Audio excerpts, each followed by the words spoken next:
Magandang araw po sa inyong lahat. Welcome sa aming YouTube channel, ang Maydel Santos Vlog.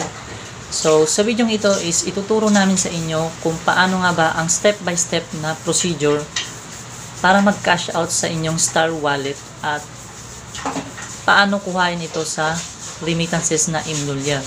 At sa video ding ito is matututunan nyo kung ano nga ba yung mga dapat i-fill up at kung ano ba yung o magkano ba yung mga charge fee na makukuha sa atin once na tayo mag-cash out sa Imlulyar at paano ba natin makukuha ang reference para makapag-withdraw tayo o makapag-cash out tayo sa Imlulyar at ano ba yung mga valid IDs na tinatanggap ni Imlulyar kung magka-cash out tayo ng StarPay wallet natin.